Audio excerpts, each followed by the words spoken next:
it used to be before LED lights, if you had a strand of Christmas lights and just one of those things gets wonky, then the whole string is lost. The whole string goes away. And she said, as a metaphor, this is a terrible idea for us as a people in thinking about our faith. Welcome to Faith After Faith, a podcast that explores the territory between losing your faith and finding it again. I'm Katie Langston. If you grew up in what sociologists call a high-demand religion, a church that expects a lot of your time, your money, your body, and most of all, your inner life, then you probably got very good at not trusting yourself. When your gut said one thing and the prophet or the pastor or the leader said another, you learned whose voice was supposed to win.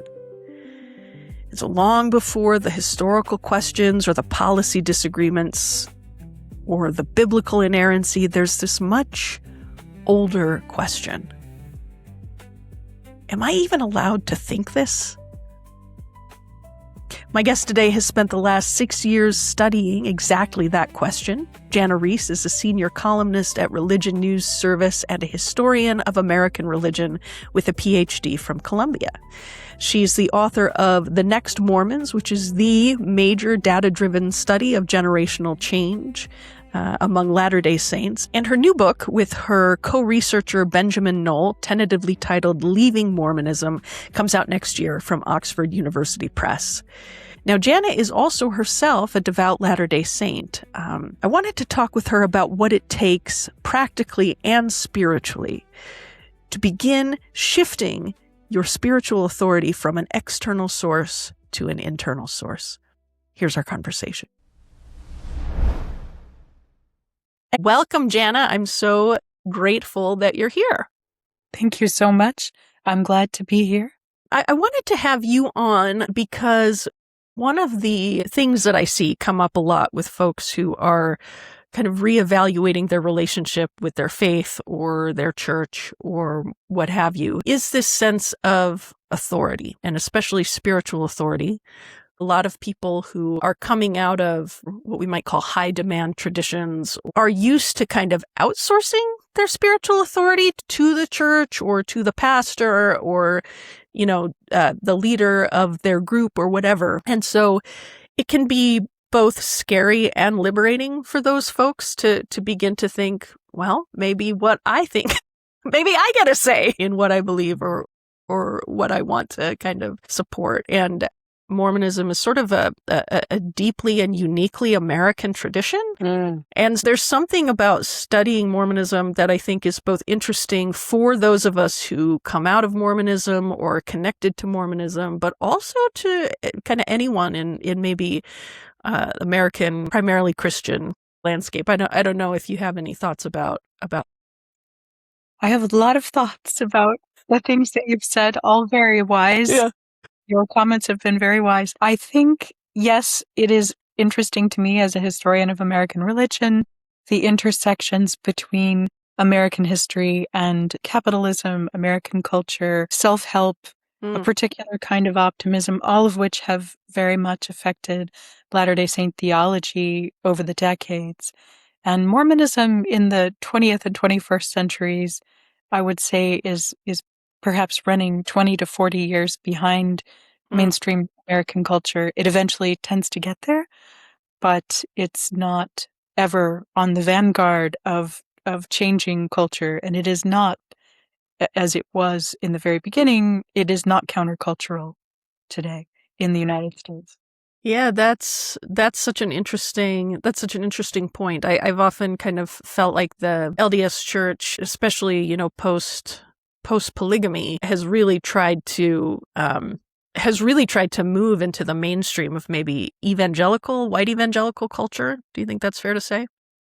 Well, and particularly with evangelical consonances since the 1970s, really for the last half century, the idea in American religion more broadly has been that the denominational differences that used to divide people have become less important than the political differences that still divide people. Yep. And so some strange bedfellows, bedfellows that we would not have predicted even 75 years ago became important relationships politically and sociologically. Anyway, Yeah. So this is good context actually for thinking about people who have a faith crisis, thinking about people who leave religion or who decide to stay but kind of on their own terms, having negotiated things anew. And for the book, I interviewed 101 people, and 2/3 of them were people who'd left the church, and about a third were either people who decided to stay or a few like experts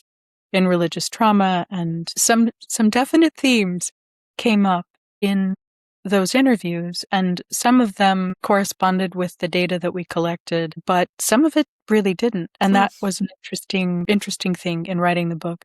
But in terms of patterns, people who grow up, you called it a high demand religion. I think Mormonism definitely fits the sociological definition of a high demand religion. And it is, in fact, a point of pride for many Latter-day Saints that so much is expected. You are expected to devote a significant amount of your time, of your money, of your childhood, really. Mm-hmm. If you decide to serve a mission, that's 18 months to 2 years of your life of unpaid volunteer work for the church. So, this is very much fitting the definition of a high demand religion.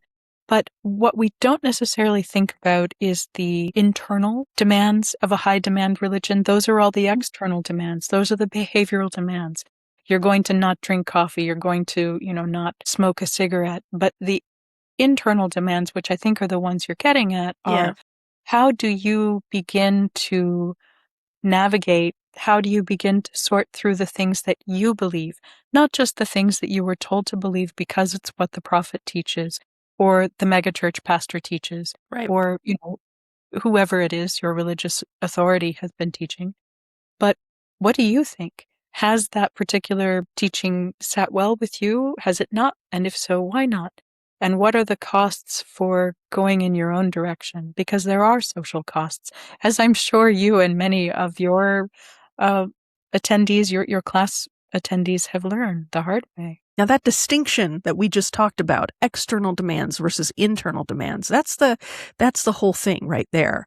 You can start drinking coffee, but still be running the same internal operating system. So the question is what that operating system does to you when you start to doubt. I think one theme that I've heard a lot when talking with folks who have kind of gone through a crisis of faith or a deconstruction is that they've lost a sense of security and certainty. And that can be really disorienting, right? Where it's like, maybe, some people were miserable. Some people were like, man, this really, really worked for me and I loved it, But either way, even those who had a more difficult time or found that the pressure was anxiety producing or difficult, I've even heard folks from that, from coming from that standpoint say, but at least I had, something that was kind of propping me up, that was helping me make decisions, that was showing me the way. And when that begins to fall away, there is a real sense of kind of spiritual disorientation that can come. Absolutely. Yeah. Absolutely. And, the scaffolding, if we're going to take that metaphor a little bit further, you can't really do construction projects in a safe way unless you have scaffolding. And so if that scaffolding has been removed, suddenly you're out there, you're fixing the second floor window and there's nothing below you to prop you up. It's floating. It's a floating second floor window, Exactly. right? Yeah. Maybe a tough situation. Yeah. And the church, I'm a very religious person myself. Religion has historically, since time immemorial, been a major part of how human beings understand the world and our role in it, understand each other and our duties to one another, and also understand what is coming next when this life is over. And so to have a foundational faith shift in which you are starting to question all of those aspects of your faith, well, that's more than a full-time job. Yes, it is. Like a lot of what looks like a crisis of belief is a crisis of epistemology, a crisis about how you're supposed to know things at all. For leavers in general, it's never about just one thing. One of the issues, I think, with why people who've left the church and current members of the church who are very devoted to it have such a hard time communicating with one another is that people who are still in the church often want to have a really simplified narrative as to why. And a few years ago, this came to me in a church leaders talk. I'm not going to identify who the church leaders were, but it was a general authority and his wife who were addressing doubt. Mm-hmm. And to their credit, I think it's helpful that they named some of the issues that people had been asking about.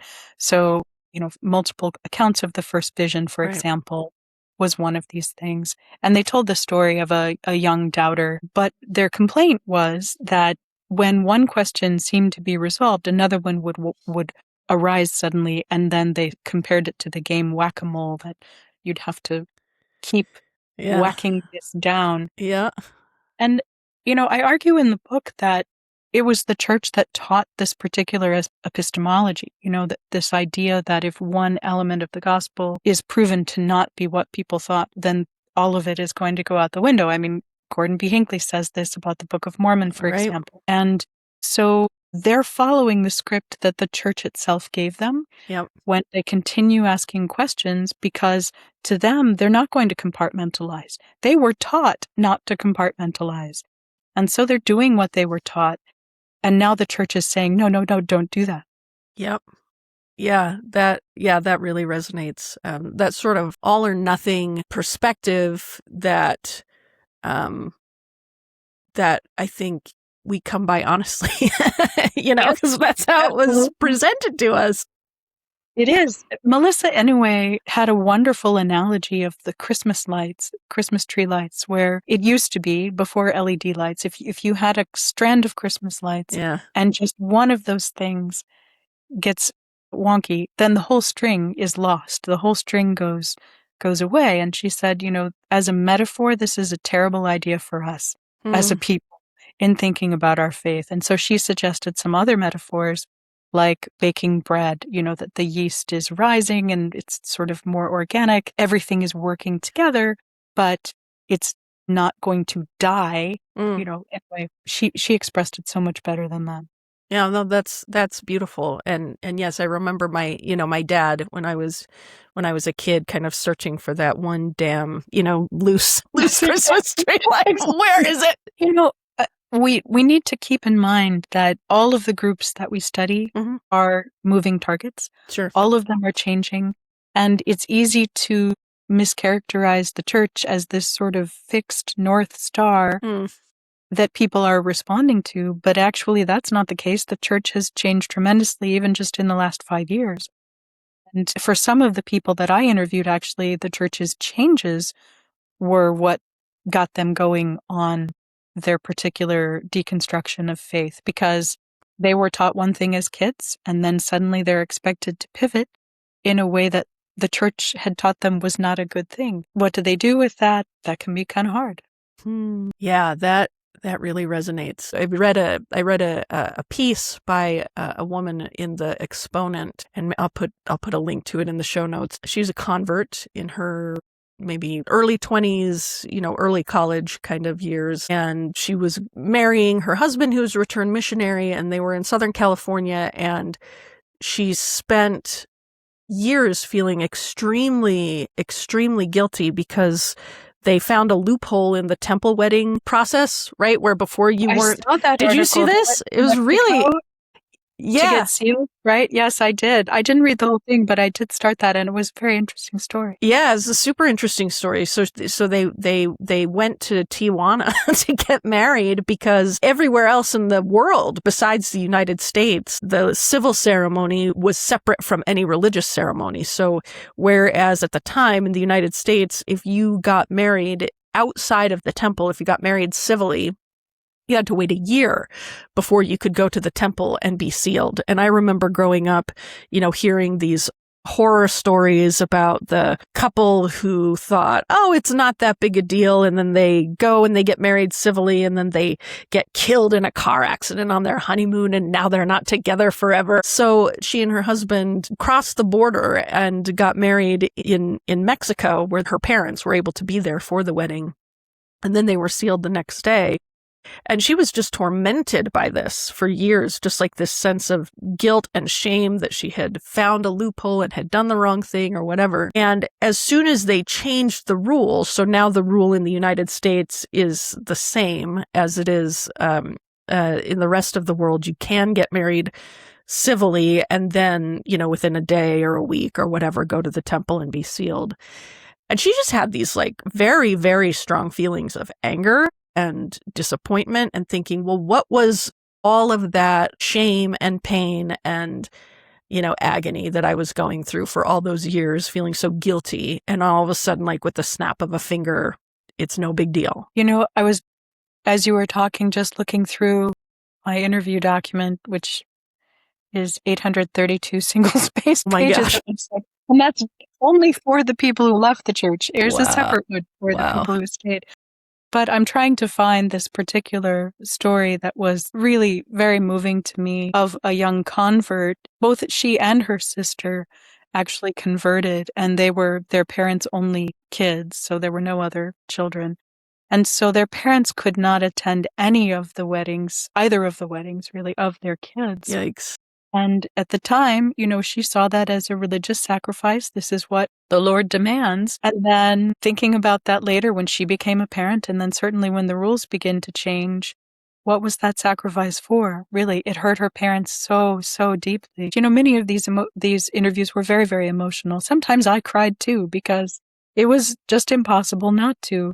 And one of those stories was this woman named Heather, who, when she was a member of the church, she had a large family herself, and she was needing to get back to them, but she visited her mother in a nursing home in another state and was trying to pack up some things for her mom and pack up her mother's room. And her mom was not really fully there at the moment, but Heather said she didn't really even try to say goodbye properly to her mother. She left the room and just said, well, Mom, I'll be seeing you.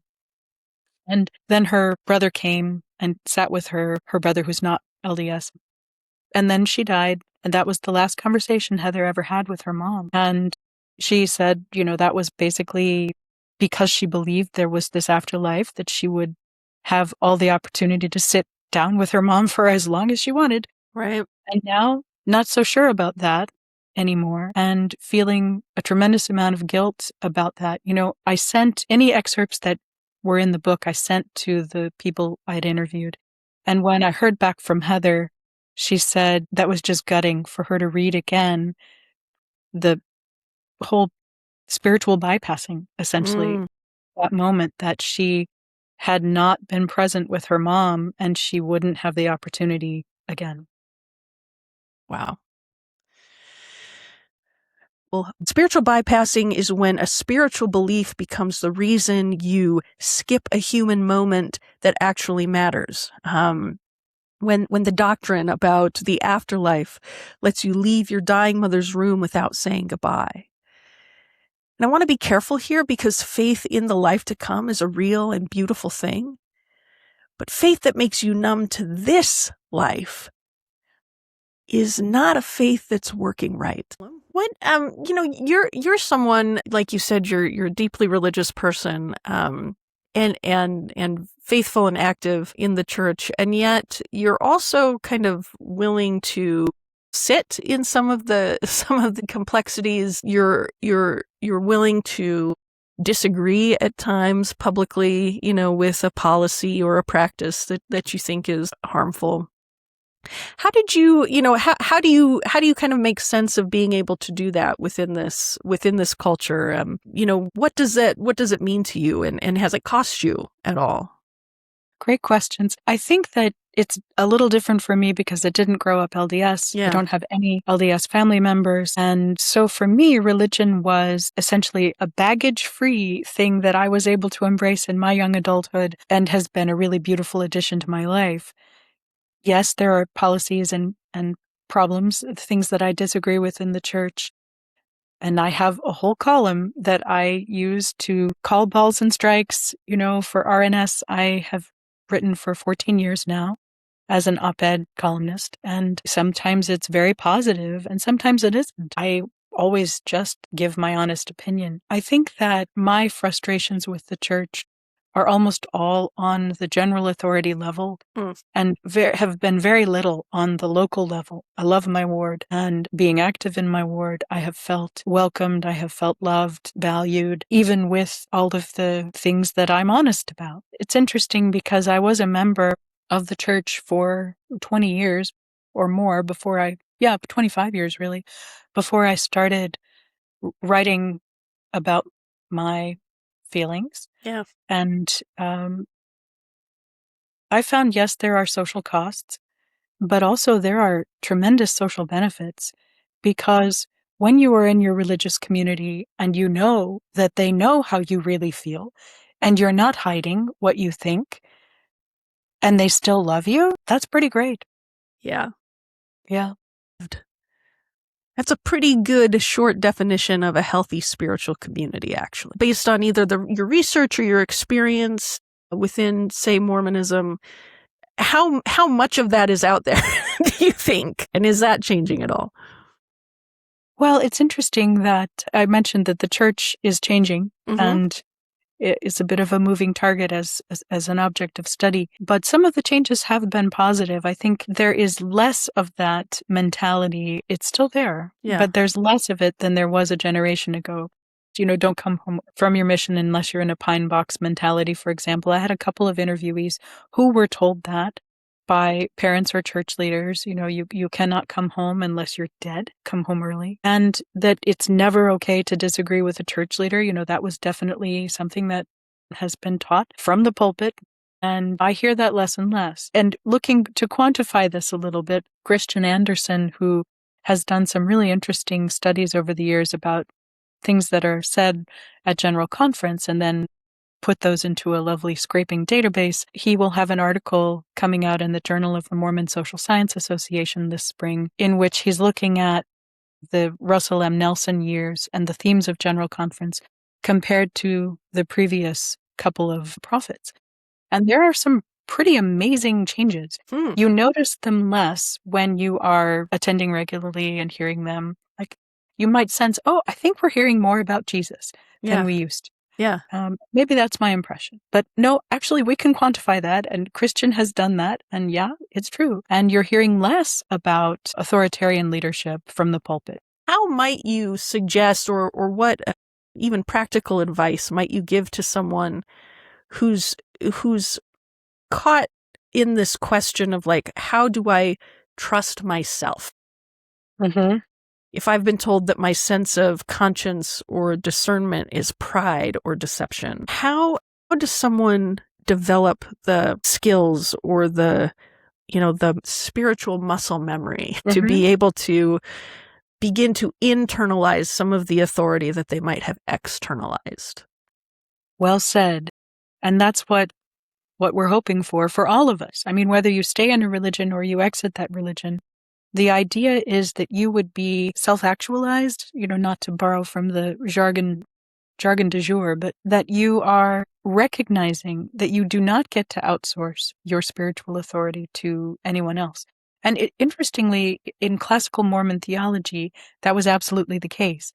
Satan's plan was, hey, outsource your moral agency to me and worship me and everything will be glorious. The Lord sacrificed an awful lot so that Satan's plan would not be the plan that we all live under, right? Right. And yet we seem so very eager to surrender to Satan's plan. It's just looking better and better all the time, because thinking is hard. And especially when you disagree with the people that you love, it's extremely hard. And people often want to avoid that kind of conflict and that kind of pain. Often the first move when someone leaves a system like this is almost always to find a new person to believe in, a different teacher, a different book, a different guru. You trade a prophet for a podcaster. And Jana has a name for what's going on here, or rather, one of her new favorite authors does. One thing that this past weekend, I just got back from the Calvin Festival of Faith and Writing in Grand Rapids. It happens every 2 years, and they bring really great authors who have things to say about spirituality and the writing life. And so I bought the book of this woman and I brought it here because I wanted to read a tiny, tiny bit of it. Yeah. I've never heard of this until like Friday, but it's called Holy Hurt. The author is Hilary McBride, and it's about understanding spiritual trauma and the process of healing after people leave religion. Cool. I'm going to have to And I read was that. sitting there. Well, like I said, I only discovered this book 3 days ago. So Yeah. I've hardly started it. But as I was sitting there listening to her, and she was describing her work primarily is with former evangelical Christians, which is also the tradition I think that she came out of. And so much of it was exactly what I hear from former Latter-day Saints. But one of the things that she said, I wish that I'd had this book when I was still writing our book, because I didn't have any sources for this. It was just kind of a gut thing that I was noticing in my interactions with people online, and also and I'm sure you've seen this as well. Yeah. It's about for people for whom this is an abusive system. And I want to clarify that I don't think that any religion is inherently an abusive system for everyone, or that would be extremely rare. But that for some people in certain conditions, absolutely it is abusive. And we further the abuse when we deny that reality, that when we have invalidated the fact that it was in fact abusive for them, because it does happen. Okay. So she talks about how some of the evangelicals that she has counseled after they've left their churches, they immediately put their trust and authority in someone else. They can't wait to give it away. And maybe now it's a podcaster, or maybe it's a yoga teacher, and they just have done sort of 180 and flipped the script on the person in whom they are trusting, but not the fact that they are trusting in someone other than themselves. So she says, in systems theory, this is called first and second order change. First order change is surface change. What we are doing looks different, but the mechanisms driving our current behavior are the same as those driving our previous behavior. Second order change is transformational and gets to the bottom of what is actually behind our actions. Because people are systems, this applies to us too. And then she gives a couple of examples of that. So I thought that was profound, because I've observed this with people who've left the church. Now the church is everything wrong and evil and terrible, and this other way of life is everything perfect and good and wonderful, but they haven't done the work of processing each thing individually, because it's hard. It is. Right? It's really so freaking hard. Yeah. Oh my gosh. I interviewed one woman who was one of my favorite people to interview, and she's what we call in the research a liminal, meaning that she's been through a faith crisis, but she's stayed a member of the church. She's remained in this kind of liminal in-between state. All of her family members have left the church. Her husband came out as trans, and that kind of got the ball rolling for all of these other things, and their kids have left the church. And she said she compared her faith to a bucket, and every day she has to take things out of the bucket and examine them individually and saying, do I still believe that? Do I still believe this?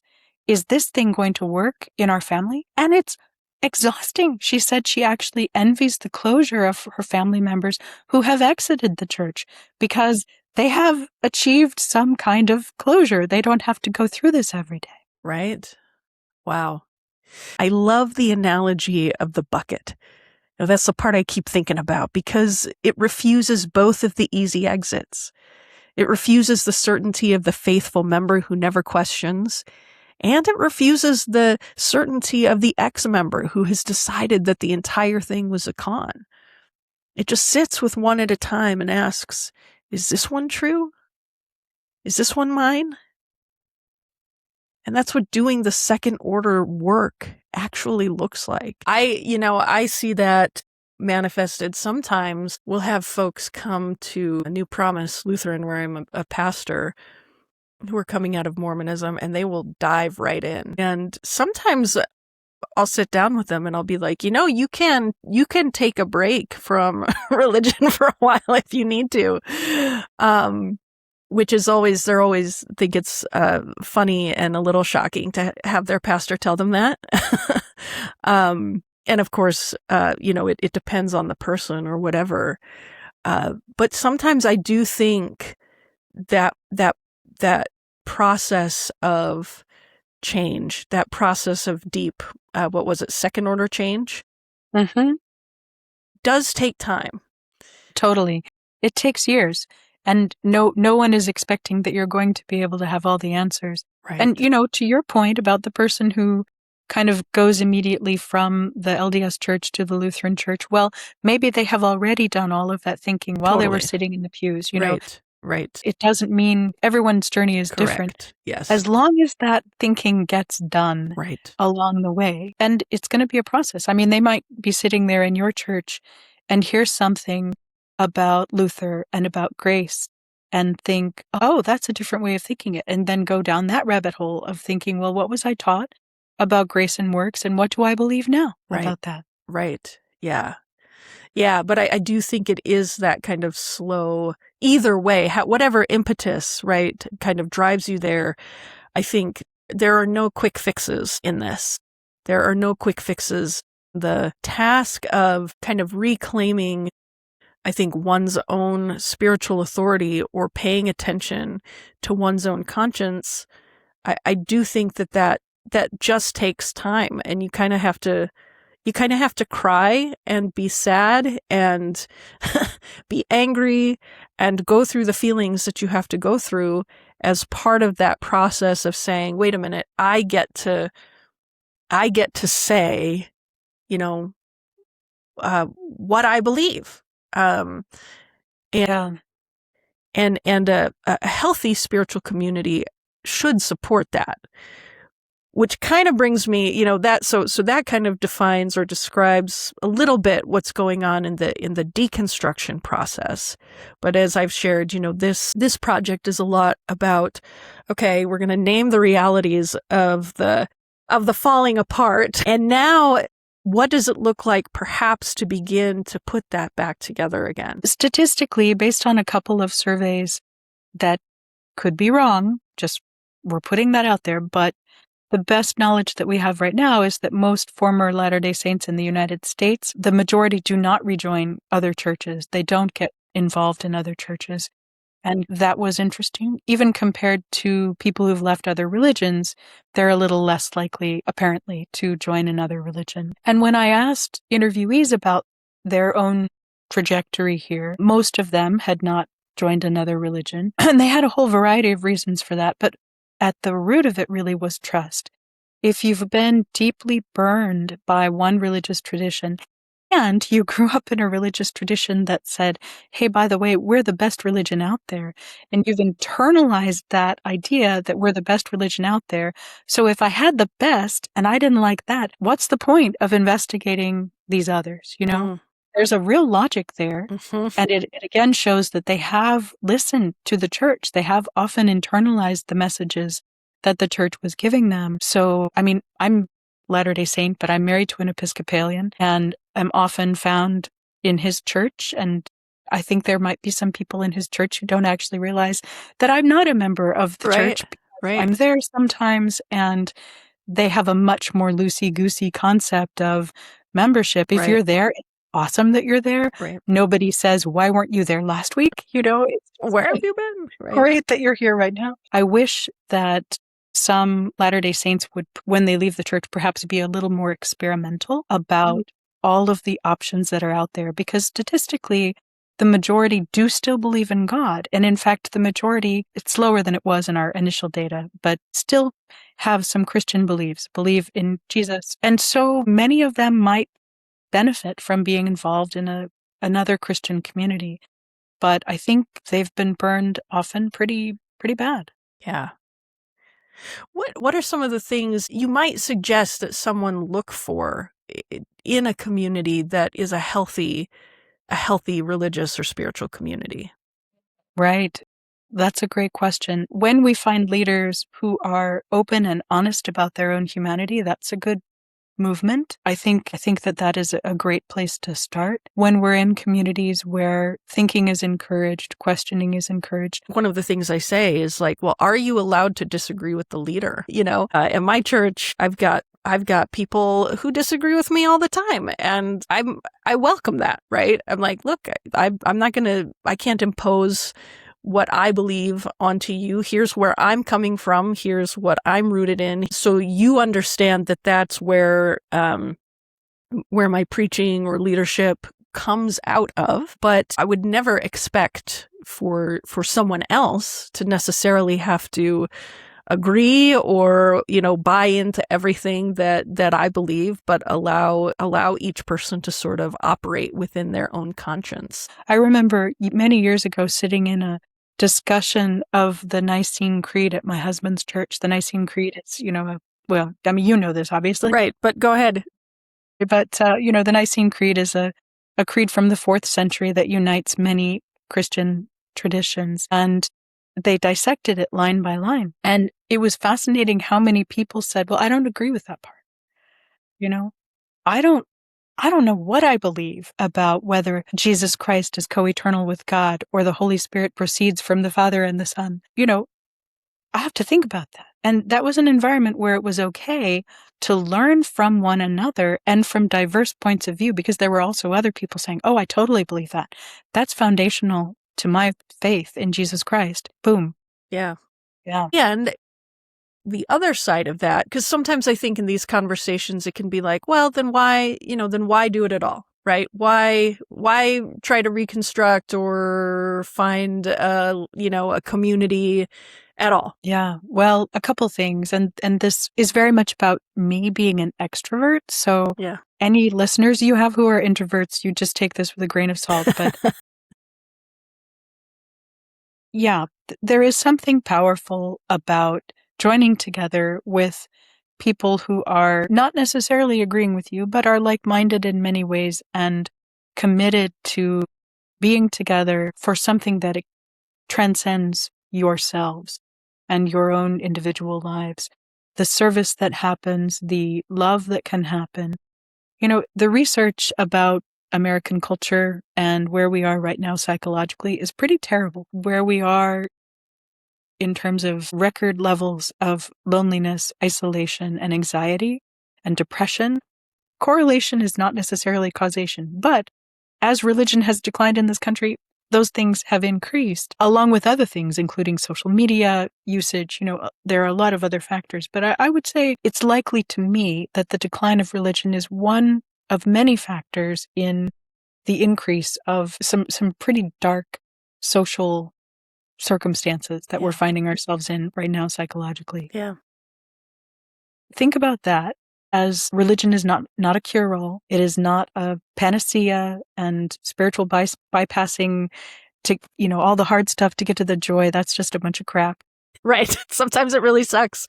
And it helps to have a God who died on a cross. But anyway.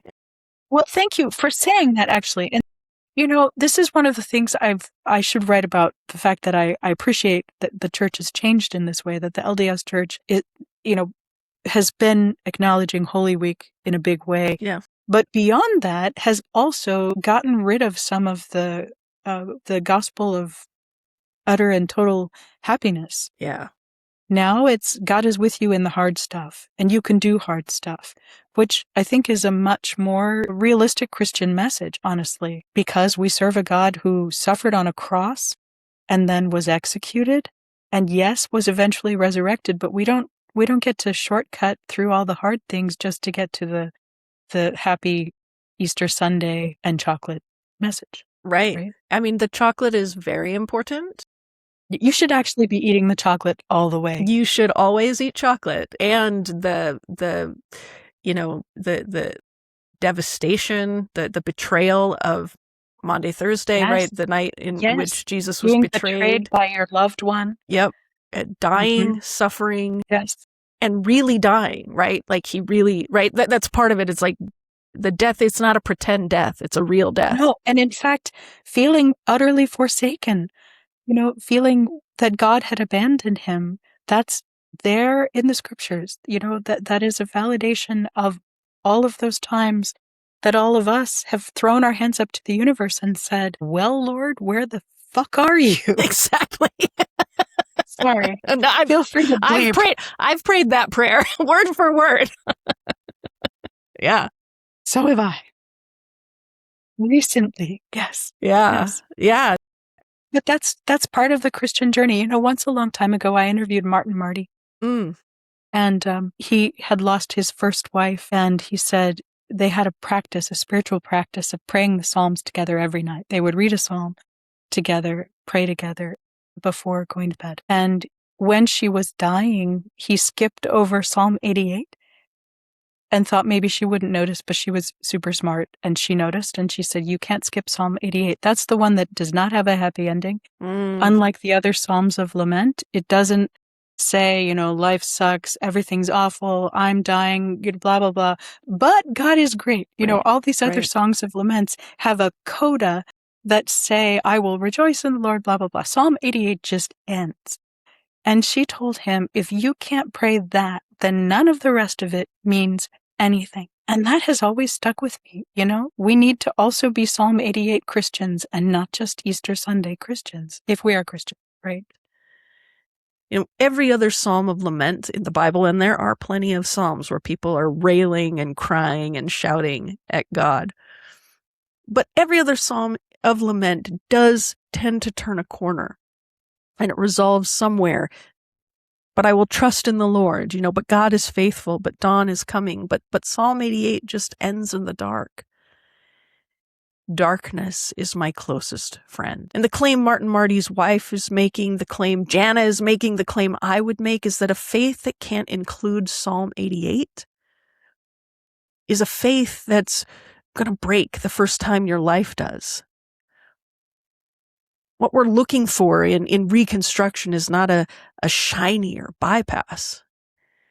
It's a faith with room for doubt and sorrow and death. It's easy to instrumentalize belief and faith, right? It's like the research shows you'll be better off if you are religious, or you won't be as lonely and there's a loneliness epidemic, and all of that is true. But for me, the pitch I would make, right, to someone who's gone through the deep, difficult, dark night of the soul that comes with a crisis of faith or a deconstruction is that the other side of that can provide meaning and hope, not like you were saying in the bypassing or the avoiding of the pain, but actually give you resources and hope, right, and words and language and prayers and community that allows you to go into it, because it's the going into it and then coming out of it where healing happens. Right. Oh, I love that. And the idea of this is not instrumentalized, this isn't going to magically make everything better, but there are resources. You said it's a sturdy tradition with a couple thousand years of history under its belt. And if we're looking at the Psalm, you're going to right, more than that. Way before that of other millennia of tradition, of people who have felt the entire range of this glorious and absolutely horrible human life that we get to live. Yeah. Well, I think that's a beautiful place to end. Our last question that we ask of all of our guests is, Jana, what does faith after faith look like for you? I think that it's important to get beyond the idea of one big faith crisis where everything is going to shift after that, because I haven't yet met or interviewed a former Mormon for whom that was the case. Instead, it is a series of crises, and a crisis doesn't have to be a terrible experience. A crisis can be any kind of paradigm shift or change, because we should never stop learning and we should never stop growing. Whether we decide to stay in a faith or not, we're still learning about the universe. The people that I interviewed who had left faith entirely talk about how beautiful this tiny, short life was to them, more so than it ever had been when they were LDS, because they had to make the most of every minute. They had to serve people right now, not just in the afterlife, or be thinking about some pie in the sky eternity that was waiting for them. If they love people, they need to tell them right now. That's what Jana's data shows, and what my own life has taught me, and what I bet if you're the kind of person who listens to a podcast like this, you already know in your body. Faith after faith is not a destination. It's a practice of noticing when the floor shifts and sitting down with the bucket again. Jana Reiss's new book, Leaving Mormonism, comes out next year from Oxford University Press. Her column at Religion News Service is called Flunking Sainthood. Go read it. It's a great read. And if you want to hear our full unedited conversation, including parts about generational change among LDS women and what the LDS Church is doing for people who have left, which is some, but maybe not all, that they could be doing, that's available for subscribers at katielangston.com/podcast. Now, to help us get the word out about Faith After Faith, please like and subscribe, rate us in your favorite podcast app, and if this episode meant something to you, the very best compliment you can pay is to send it to a friend. I'm Katie Langston. Thanks for being here on Faith After Faith.